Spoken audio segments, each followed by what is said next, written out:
Live from KSAT 12. Good Morning San Antonio starts right now. Good morning. It's Tuesday. It is the 30th. It's kind of murky out there. We'll talk to Justin in a moment. We've got low clouds, fog, and some drizzle. I found out another title to put on your business card, Steph. Oh, no, not mine. No? But somebody's dream job, I'm sure. Instead of CEO or CFO, this one is CTO. Yeah, so that stands for Chief TikTok Officer position, and with NERF. There you can see right there. That's right. The official job requirements say the CTO will be responsible for creating 10 to 12 approved NERF-related TikTok videos a month for the official NERF TikTok account. The CTO will also apparently still be able to post a comment from their own personal account while working as NERF CTO. Yeah, so in the job listing, which says that it was written by desperate millennials trying to appeal to Gen Z, Hasbro wrote, quote, "It's a Nerf blaster for me." Did we do that right? In any case, we need your help because you, yes, you, can become the next Nerf CTO, which again, we said was the Chief TikTok Officer. The NERF CTO is a big title with some bigger perks. NERF blasters for research purposes, real money, and bragging rights for 3 glorious months. If it sounds like a dream, they says that's because it is. So unlike typical jobs, the application process for this position does not involve filling out a normal application. Instead, potential TikTok officers should post the perfect NERF-related TikTok video to their own account and use the hashtag NERF application between the dates of March 26th and April 2nd. And you said if you get selected, then there's a more formal interview and application process, background checks to see if you own Nerf guns, things like that. Yeah, all that important stuff. Yeah, so it gets serious after, I guess, you get past the first part. But it is a new one. And I guess you got to have TikTok to do this, right? Well, yeah, that's what I was saying. Not me. Do you have TikTok? No, but a Nerf gun. There's a start somewhere. You're halfway there. Let's look at today's 9 at 9. Hundreds of migrant children are settling into the Freeman Coliseum's Expo Center this morning after arriving around 11 last night. Bexar County Judge Nelson Wolf says 500 or so minors will stay at the center for 5 to 9 days. A public memorial service for Boulder, Colorado police officer Eric Talley will take place at noon San Antonio time today. Talley was killed while responding to a mass shooting at a supermarket last week. He was one of 10 people killed in the attack. The World Health Organization will make its report on the likely origins of COVID-19 public today. The report states transmission of the virus from bats to humans through another animal is the most likely scenario. The trial of former Minneapolis police officer Derek Chauvin continues today. A man who witnessed Chauvin kneeling on George Floyd's neck last summer will return to the witness stand. China announced it is reducing the number of directly elected seats in Hong Kong's legislature. The legislature will be expanded to 90 seats and only 20 will be elected by the public. New York lawmakers could vote to legalize marijuana today. This would make it the 15th state to allow the drug for recreational use. After a deadly and devastating weekend of flooding in portions of the South, another round of rain is expected today and tomorrow. AccuWeather meteorologists forecast showers and thunderstorms along the Gulf Coast and into Arkansas, Mississippi, Alabama, Tennessee, and Kentucky.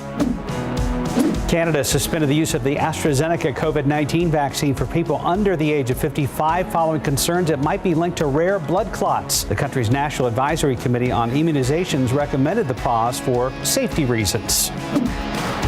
Metro Health data shows 58% of Bexar County residents 65 and older and 30% of people 16 and older have received at least one dose of the COVID-19 vaccine. Assistant City Manager Dr. Colleen Bridger says the goal is to have 70% of the Bexar County population vaccinated by the end of the summer. And that's today's 9 at 9.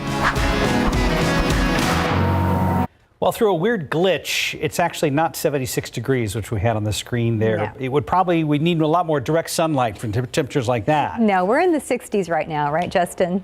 Yeah, low 60s. It's kind of murky out there, cloudy. We've had some fog, some drizzle.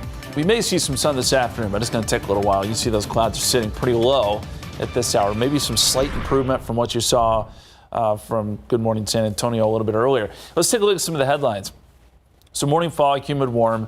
We know that so far. But a cold front arrives right about this time tomorrow. We're going to see some isolated showers with that. I think the bigger story, though, is going to be the wind. really gusty winds tomorrow out of the north, gusting to maybe 40 miles per hour. And it will be much cooler. We're talking temperatures in the 60s for highs tomorrow. Let's look at the fog, and I'll show you where it is here across Bexar County. Down about half a mile, both at the airport and Stinson. Randolph's at about 0.4 visibility, so it's not great. And this stretches out to Kennedy, Pleasanton, over towards Gonzales, New Braunfels, and Kerrville. So it's going to take some time before this will lift. Temperatures mild, 63 degrees at the airport right now, some 50s in the hill country. And I do have to pass along the pollen count. It's not great news.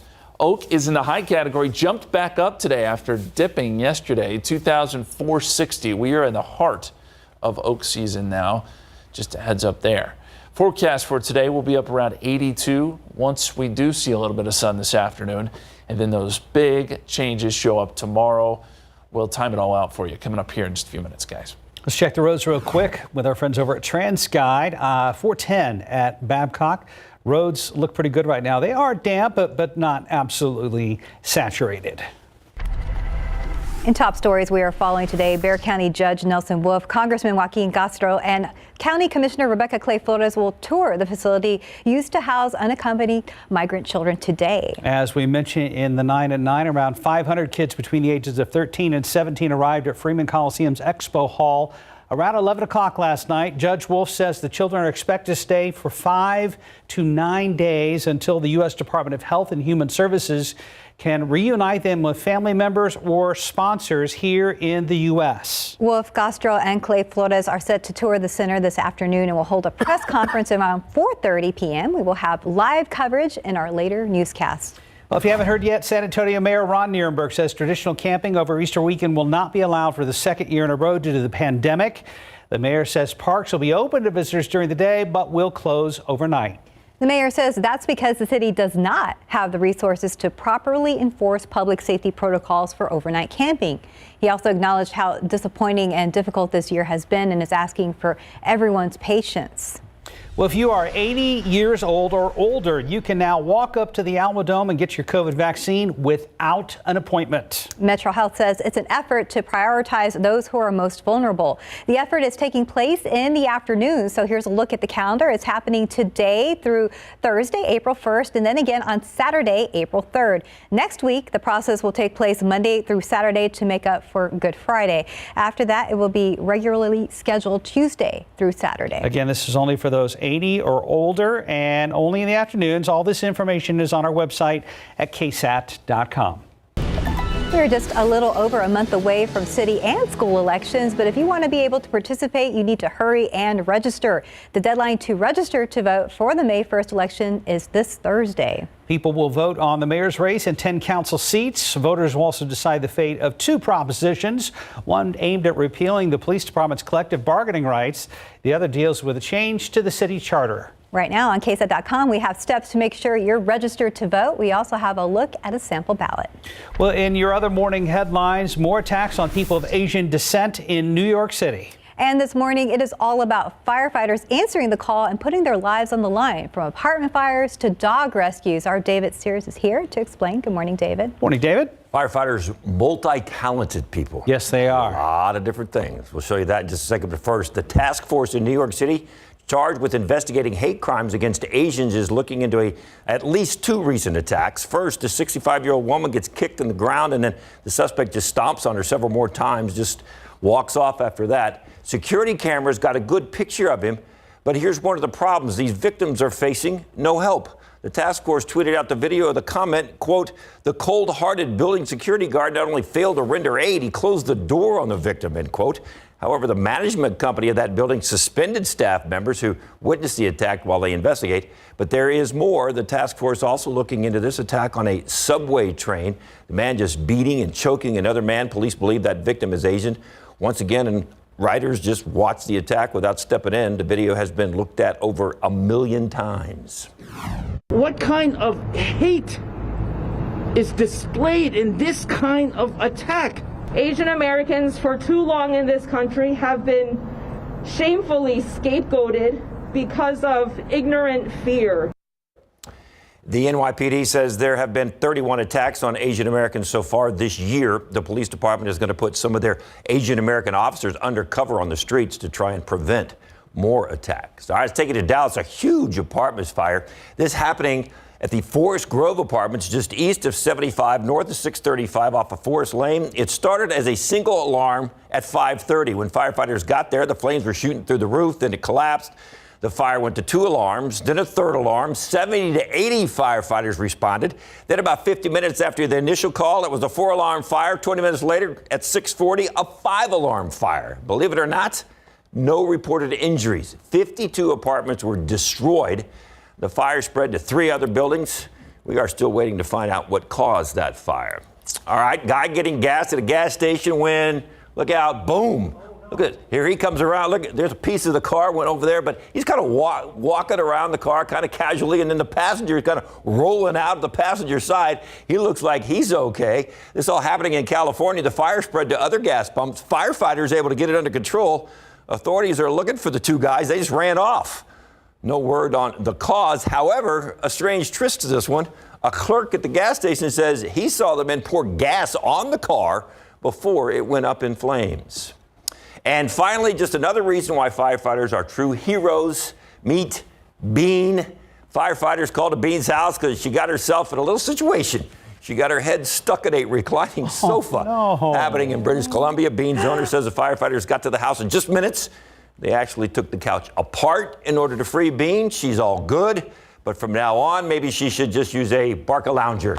That line came with the story. That is not my line. I borrowed it. That's I stole it. Well used. Pretty good. Well used. Yeah. Barca-lounger. Well, Barca-lounger. glad she's We'll give okay. Credit to the person who wrote that story. Yes, sir. Thank you, David. Thank you. Right now, we are at 9:09. Still ahead on GMSA at 9. For pregnant women, the pandemic provides a whole new set of concerns. That's why we're hosting a town hall on pregnancy and infertility this week, how you can submit questions for the experts.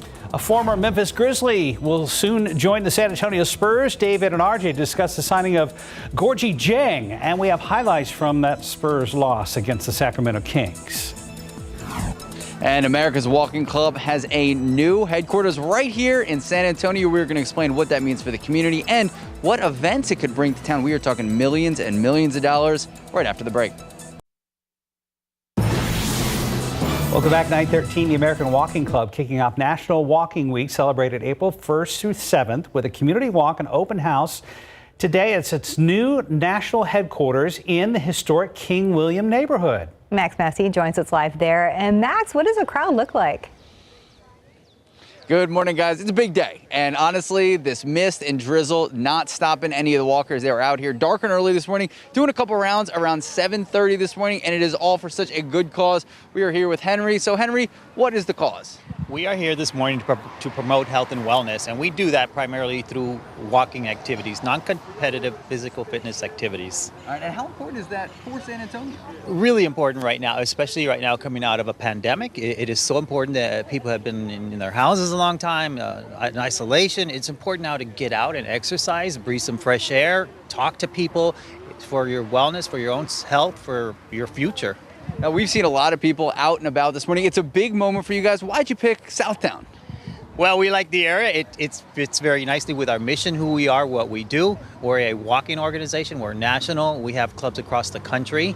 And I know some of the German culture here, too. The Volkssporting originated in Germany, which is German for sport of the people. This is a sport of the people. Anyone can do it anytime, anywhere, and it doesn't cost anything. And, you kind of brought up the international aspect. We tease the people with millions and millions of dollars. What's coming up in the next couple of years? Well, in a couple of years, we have the IBV Olympiad. We are so excited. This is a huge international walking festival that we're bringing to San Antonio, Texas, right here in the heart of San Antonio. We anticipate over 5,000 international walkers from probably over 40 different countries. And the economic impact is not so bad either, probably roughly around estimated 5 million. All right, so a lot of people watching right now. What does the time look like for you guys today in terms of people stopping by and seeing what's up? Well, we invite everybody to come out today. We have an open house all day from 9 to 6 p.m. Come out and see what we do, learn what Volksboarding is, Volksmarching. Basically, it's walking. Join one of our clubs. We're going to have free memberships today all day. And if you like Elvis, we're going to have a live Elvis show at 4 o'clock. There you go. Guys, can't beat Elvis. And we're going to be back here at 9:30. They're having a press conference. We're going to break it down. We'll see you guys then. Hey, Max, this is more my speed since I co-anchor with Rock and Roll Marathon here. Oh, stop.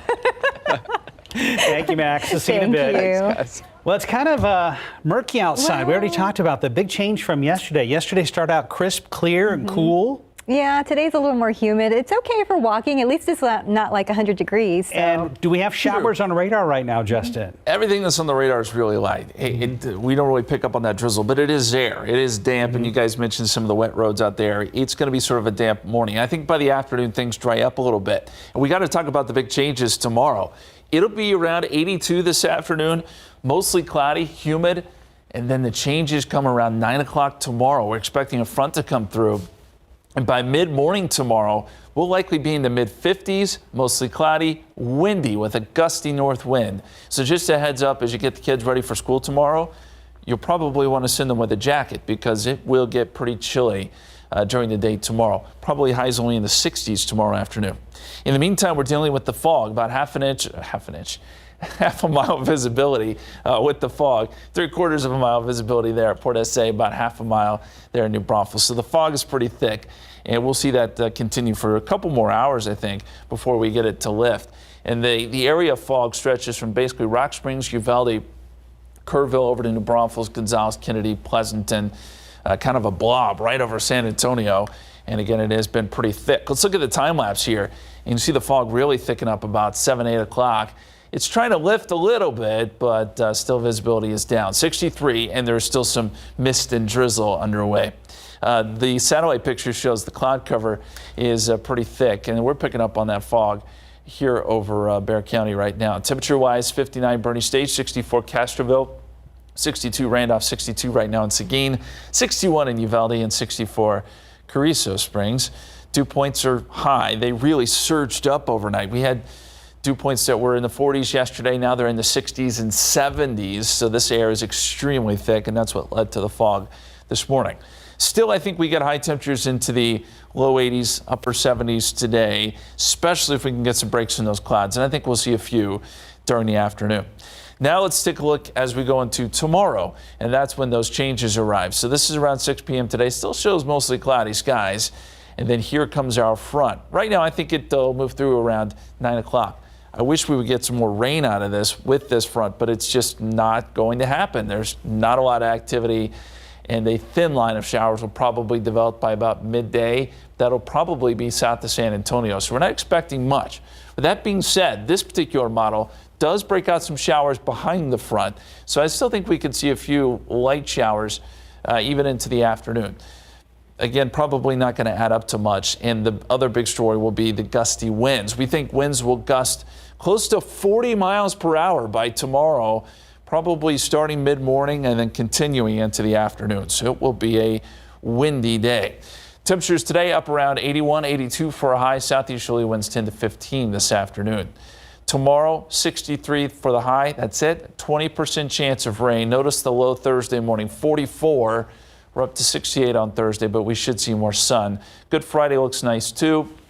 As we get into the weekend, I know it's Easter weekend, but it looks like the clouds will really kind of thicken up. Both Saturday and Sunday, we could see a few sprinkles as well. Not a bad Easter Sunday, but perhaps a little gray, guys. Okay. Before we wrap weather completely, we should wish happy birthday to meteorologist Katie Blake. Indeed. Oh, is her happy birthday, Katie. Yes, happy birthday, Katie. Yes, enjoy your day. Just about 9:20 on your Tuesday morning. And still ahead on GMSA at 9, the World Health Organization says around 48 million couples across the world struggle with infertility. After the break, how a local doctor is providing a free space for people to learn more about the subject. Let's check the Dow right now. It is down about 100 points at 33,068.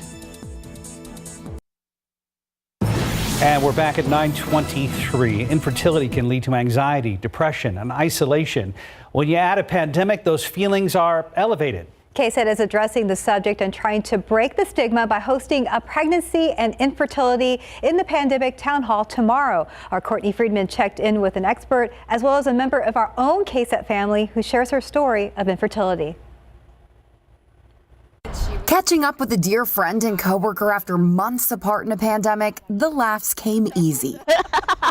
But digital journalist and reporter Erica Hernandez was actually there to talk about a really tough subject. After about a year and a half, there's a lot of tests, all the tests, it came back that we had unexplained infertility. Results that caused even more stress for Erica and her husband, Ryan. I had other friends or family members who knew what was wrong. For us, there was no answer. It's just not happening. So 2 years ago, they decided to foster and adopt, finally getting to adopt Liana just last month. And now that we've done the parenting thing, now we're like, okay, let's try again. So she's about to start fertility treatments in the middle of a pandemic. While before you could meet in person with people in support groups, now it's not possible anymore. So you become even more isolated. If you want to go to talk to a doctor or a specialist, then you cannot go with your partner. Fertility coach and licensed counselor Dr. Linda Strano-Burton runs free infertility support groups and says her clients bring up many stressors associated with the pandemic, including the vaccine. We discuss our worries, our anxieties, but we also discuss what are ways that we can become more educated. So one thing that we usually do is let's look at journals, let's look at the latest research. And I think there's such a stigma, especially with infertility. A lot of women don't want to talk about it, or they're afraid to talk about it, or they're embarrassed to talk about it. But she says deciding to open up is what's brought her a sense of calm, empowerment, and even freedom. Courtney Friedman, KSAT 12 News. Courtney's hosting a live stream town hall tomorrow at 2 o'clock in the afternoon. You can catch it on KSAT.com or on the KSAT app, which is anywhere you stream. And if you have any questions for our panel of experts, you can submit them now on our website at KSAT.com. You're going to find a story promoting the town hall and asking for your input. Well, there's more ahead on GMSA at 9. And rapper Lil Nas X's so-called Satan shoes went on sale yesterday and sold out in about a minute. Why Nike is now suing the company who made those shoes. Another big loss for the Spurs against Sacramento last night. David and RJ here to discuss what the Silver and Black need to do better when they face the Kings again tomorrow night. And as we head to break, a quick check of the roads. A little foggy out there, but things are looking okay at 410 and Jackson Keller. We'll be right back.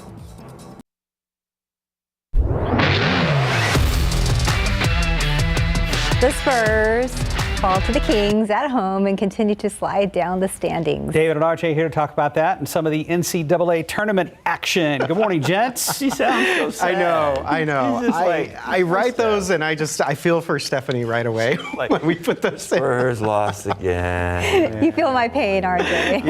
Yeah. I can feel your pain as we're putting that in there. If I told you that the Spurs shot 50% last night against the Kings, you would go, wow, how much did they win by? Yeah, pretty good. Yeah, pretty good. Yeah. And that was going to be my big takeaway is that the Spurs actually played pretty good on offense. Yeah. Defensively, totally different story. Also, the three-pointers, I mean, how many teams, David, have like record nights against the Spurs when it comes to three-pointers? Incredible. They made 18 out of 36. So if you do the math, what was your math the other day? It was not great, but I think it was like every three. Yeah. 3 is, yes, not good for the Spurs. So I did the math on this one, and it's probably wrong, but I gave it a shot anyway. I didn't use a calculator. I went old school. Okay. And I think they outscored the Spurs by 24 from three-point range. Does that sound about right? You would be correct. All right. Woohoo! Got that right. 8 more threes compared to the Spurs. 18 total, 10 threes from the Spurs, which again is not bad, but but when you're giving up 18 threes, that one right there basically put the game away. And the Kings shot 56%. And they shot 50% from three-point range, so that's not going to be. And the Spurs, once again, they fall down by 19 in the first half. It's like, come on. Yeah. I don't know. You know what? To me, they've wasted golden opportunities. 9 straight at home, and they've won 1 of the 9. I think that's one of the biggest sort of perplexing things about this team is that they are now 10-14 at home. They're 1-4 in this current homestand against teams that they really should not be losing to. The Clippers, but again, one of those games was the Kawhi. Kawhi didn't even play because he got so worried about Stephanie's jinx that he didn't even want to show. So here's the losing these games. Yeah, here's the positive of this whole deal. They only have 4 left at home, and then they have 24 games left in the season, and only 7 of those are at home. So maybe they'll turn things around because they got more road games than they got home games. So that's one positive. And Mark's got the other positive. Go ahead, Mark. What is it? We just brought in Gorgie Jang, guys. Woo! Mark. Yeah, former Spurs killer. Yeah. The guy's got a great 3 shot. Yeah. Here we go. And so basically, this is Gorgie right here taking on the Spurs when he played with the Grizzlies earlier this year. Not a bad big guy to add here late as the Spurs try and make a playoff push here, hopefully. Well, you know, you're going to wear out your guys because you're playing every other day. And even if you're getting rests every other day, you're not getting a whole lot of rest. So you know, Pirtle's going to be getting tired here before too long. So but with all these other names we've had on our rosters over the years, this one's cake. Again, it's Gorgie Jang. Gorgie Jang. Where's he from? Senegal. Yes, he is. Nice. All right. How long were you practicing? I know he did some research. Since sunrise this morning. Since sunrise this morning. Congratulations. You nailed it. That's Got good it. stuff. You got it. That's good. Congrats, Gorgie. Hey. Yeah, he will hopefully see the Looking court for some pretty help. soon for the Spurs. Yeah, they definitely. We need him at this point. Yeah, use them out because these guys are going to start getting tired of all these games every other day. Yeah, Spurs take on the Kings again tomorrow night at the AT&T Center, so hopefully they can turn things around there. So there we have the graphic. And so we're also talking March Madness here, and we're getting down to the Final Four, David. A little bit of a controversy. A little controversy in the women's game last night. UConn and Baylor right here in San Antonio will take you to the end of the game. UConn is up 1. Do we have that? Sure, there we go. There we go. Okay. Yeah. This is, all right, so we got a couple of highlights before. A couple of highlights first. That's East Central alum Nalissa Smith playing for the Baylor Bears. Got a few here. This was a great game. I mean, just to begin with, we're going to talk about the end, but this was a back-and-forth affair. And Baylor lost one of their star players, and UConn went on a 19-0 run. And then here's the last play of the game. Oh, where's the foul call? Did I hear a whistle? Nope. Where? No? No whistle. Are you kidding me? No whistle? The referee swallowed the whistle. Look at, she got hit not once. Twice. Twice. She got hit in the face, hit in the arm. The body contact. I mean, there's a lot going on there. Now, I get it.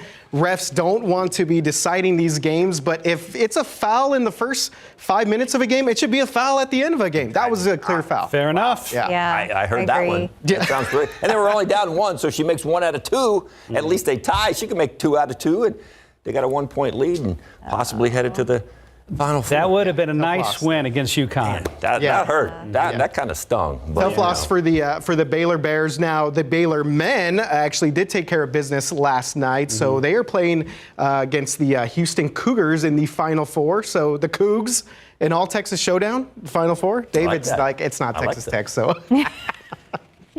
She's not too concerned. I did pick the Cougs to make it. You did? Oh, okay. Right. Yes. Oh, here we go. Yeah, we have the also women's games here, too, that are taking place tonight here in San Antonio. All right, so Texas versus South Carolina, 6 o'clock. Just a couple hours later, we've got the Louisville-Stanford game. Yeah. Or as they like to say, Louisville.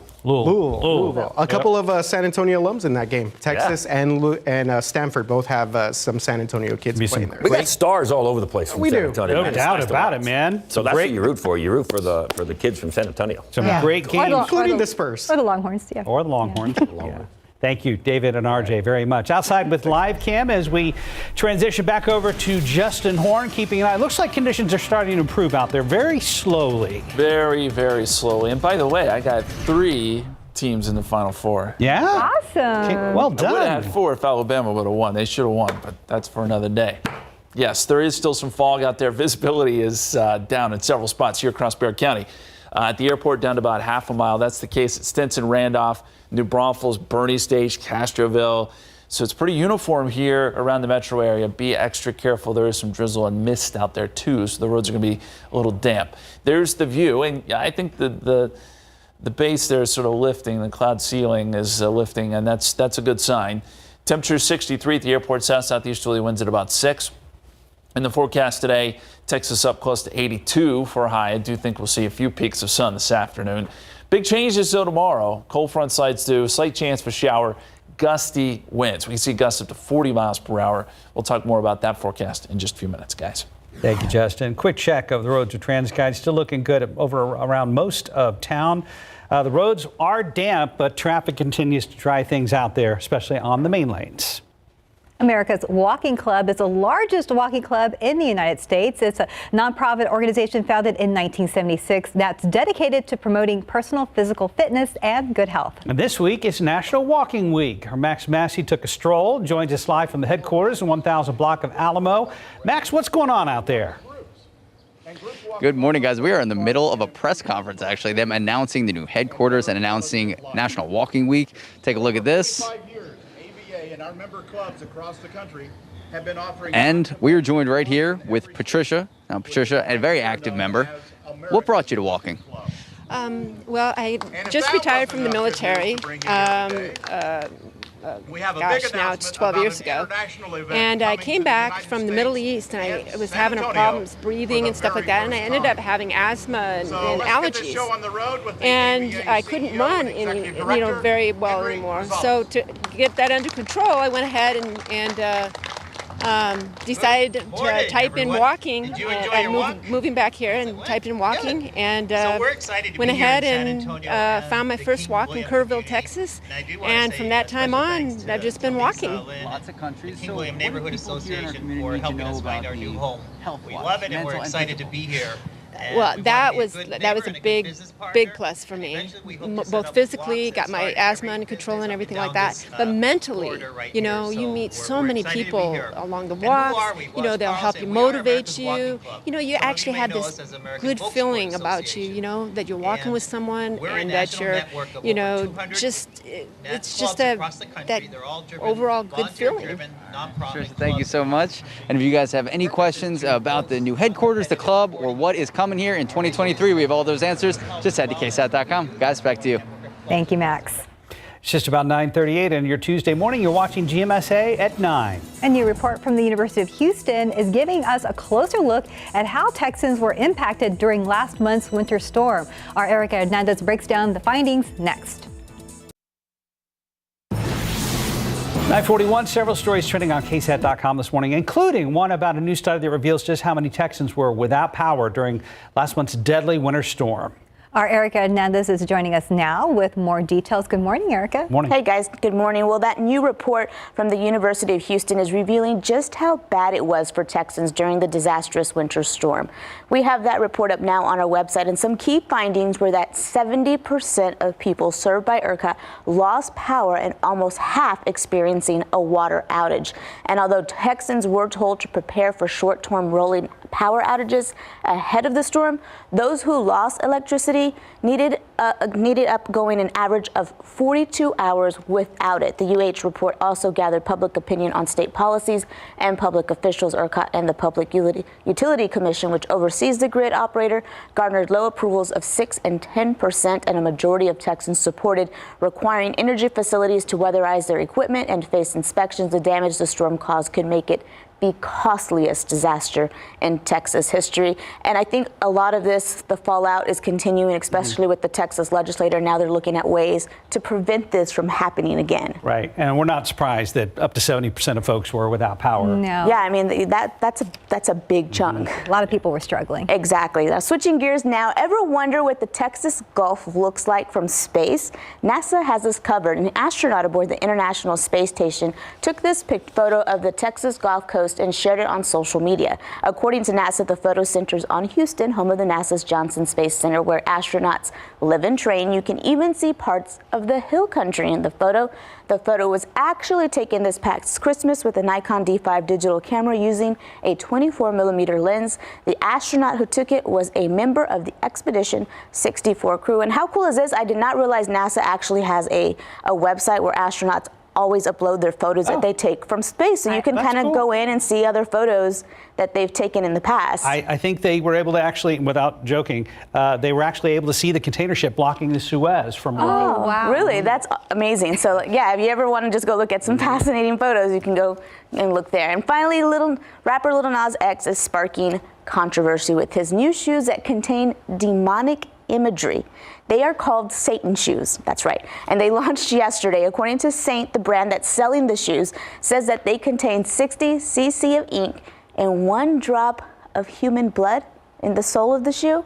666 pairs were released, and they sold for $1,018. Although Saint includes the Nike symbol, Nike released a statement that they had no part in creating the shoe, and yesterday even filed a lawsuit against the company who created them, citing trademark infringement.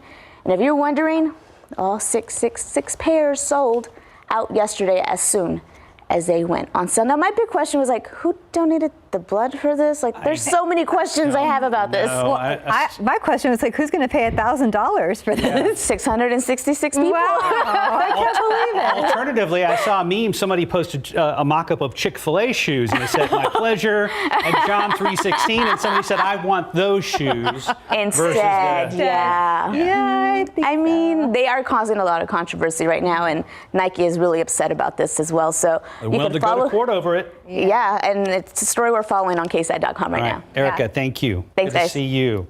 Let's go over to Justin Horton now, who's tracking our forecast, and he's talking about San Antonio's dry spell. It does continue. It does. You know, we've seen some rain here and there. It's not as if we haven't had some rain events. They just haven't been fruitful. They haven't produced a ton of rain. Let's look at some of the stats here.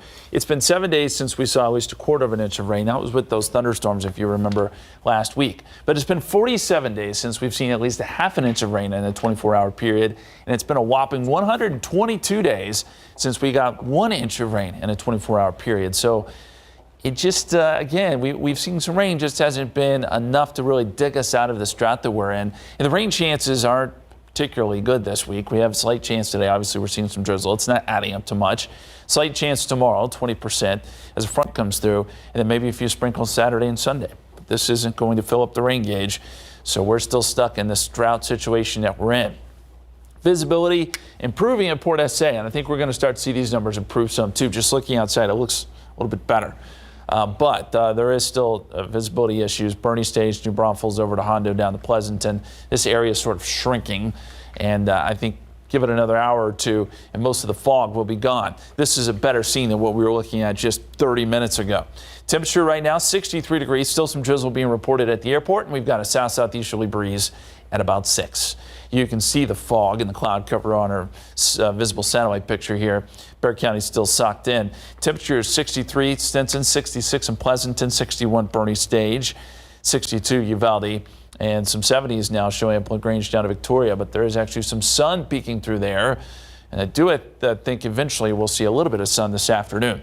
Dew points are sky high. We're in the muggy territory, and a few places jumping up close to that oppressive category. So the moisture is surging in for now. Only lasts a day, though, because our frontal boundary moves in coming up tomorrow. So a lot of cloud cover today, some breaks this afternoon. Here comes our front, and I think it probably arrives somewhere between 7, 9 o'clock tomorrow morning. So once it hits, you'll notice it because the winds will pick up, dew points will fall off pretty dramatically, and temperatures will be rather cool. In fact, we'll see temperatures dip into the 50s probably by about midday, and then maybe rebound a little bit during the afternoon. You'll notice with the front, it is showing a thin line of showers. It's possible we get a little bit of rain, but there won't be much. Now, I will say this computer model still holds on to some rain behind the front as we get into tomorrow afternoon. That would be nice. So we're going to keep a slight chance of a shower in the forecast all the way through your Wednesday. And then the other big story is the wind. Winds are going to pick up significantly as this front comes through. We could see some gusts up to 40 miles per hour tomorrow. So be prepared. If you're putting your trash cans out, make sure they don't blow down the street because it's going to be one of those days. Temperatures this afternoon up around 81, 82, mostly cloudy. Southeasterly winds 10 to 15. In the extended forecast, 63 tomorrow. So about a 20-degree drop in temperatures. 20% chance of some showers. Windy, maybe a little bit of clearing tomorrow afternoon too. Mostly sunny Thursday, looking good for Good Friday. And then more clouds for Easter weekend. Could even see a few sprinkles both Saturday and Sunday, guys. We will be prepared. Thank you, Justin. 9:48. And still ahead on GMSA at 9, Seaworld San Antonio bringing back its 7 Seas Food Festival this spring. What kind of food you can expect and how much tickets will cost you. The San Antonio Book Festival will feature more than 100 authors from all around the country. But we don't have to go far to hear from one of those authors. Ann Guerrero is one of the featured authors at this year's Book Fest. She is a native of San Antonio's South Side, and her experiences growing up in the Alamo City inspire her work. Guerrero says she remembers her grandparents growing tomatoes and crocheting growing up. She says her strong family ties pour over into her work and how she raises her own kids. Now the writer in residence at San Antonio, Texas A&M San Antonio, tells KSAT about becoming a poet. She says she never thought of it as a career first and had other plans as an 8-year-old. Honestly, I wanted to be a rock star. And I wanted, the first poem I ever wrote was, I was 8 years old when I wrote it. But in my mind, it was a song. I couldn't play an instrument. I had a guitar, but I couldn't play it. But in my mind, I was writing lyrics to a song. Was, a few years later in middle school that I realized that, what I've been writing, these songs they're poems. Guerrero published a new book of poems called I Have Eaten the Rattlesnake. That was just last week. To see more of the interview or to learn more about the San Antonio Book Festival, you can head to KSAT.com. It's the million-dollar question. What can Americans safely do and not do after being fully vaccinated? Today on the News at Noon, details on a trial that's underway to help come up with a new answer. Easter is this weekend, and tomorrow on GMSA at 9, we are kicking off the celebration with Katie's Science Lab. So Katie Blake will show us how Peeps marshmallow candy reacts to different liquids and heat sources. For this activity, you will need Peeps candy, containers with lids such as mason jars, water, rubbing alcohol, club soda, vinegar, and a microwave-safe dish. So join us tomorrow at 9 for Katie's Science Lab, and happy birthday, Katie, by the way. Happy birthday, Katie Blake. Quick look at TransGuide, then we'll check back in with Justin one more time. Let's see how things are looking out there. Looks like we're starting to see things brighten up just a bit at 410 and Jackson Keller, Justin. Yeah, visibility is getting better area-wide. We'll still see a little bit of fog for maybe another hour or so. The mostly cloudy skies this afternoon up to 82, but beware, front comes through early tomorrow morning, brings windy conditions, and it will be much cooler on your Wednesday. All right, we wrap up with an article on KSAT.com. Headline: Seaworld announces dates for their Seven Seas Food Festival. That's right. It's going to be happening April 2nd through May 30th, plus Memorial Day. And this is going to be on Fridays, Saturdays, and Sundays. Now, during the event, participants receive a Seven Seas Food Festival tasting lanyard, and we'll get to try a wide variety. Trust me, we've seen the menu. Wide variety of samples of food derived from the Caribbean, Italy, Brazil, Asia, and elsewhere. Yeah, there are 50 global cuisine tastings. So a lanyard that allows 10 samples costs about $55, and a lanyard that allows 15 tastings is $75. But past members can get 3 free additional samples. Samples include food like Korean kimchi fries, German Apfelstrudel with frozen vanilla cream, Caribbean jerk chicken, or Brazilian roast beef sandwich, which is also called, I think it's called baru. That's what I believe. Yeah, but we have the full menu. We printed out, which is all available if you click on KSAT.com. It's pretty interesting here. Yeah. Some of the cuisines, and they've got new stuff. More about what's there at the Korea section. So we mentioned the kimchi fries, Justin. Yes. There's also kimchi pancake and beef short ribs, which have been marinated for 48 hours in a sweet, spicy sauce, then grilled. I'm liking the Italian menu here. It looks pretty traditional, I guess, for an Italian, restaurant. But that's what I would go with. The ricotta and spinach en croûte with tomato or en croûte. Yeah. They put French in with an Italian dish. What the heck? No. They're trying to be forward thinking, Mark. Yes. I guess. It's fusion. Yes, and then a bunch of other stuff. Oh, here, a chocolate chip cannoli Siciliana. Okay, no. You had my heart. That's what I was looking at. Those funny. I went past all the real food and went right to the dessert. Nothing wrong with that. More on KSAT.com. Have a great day, guys.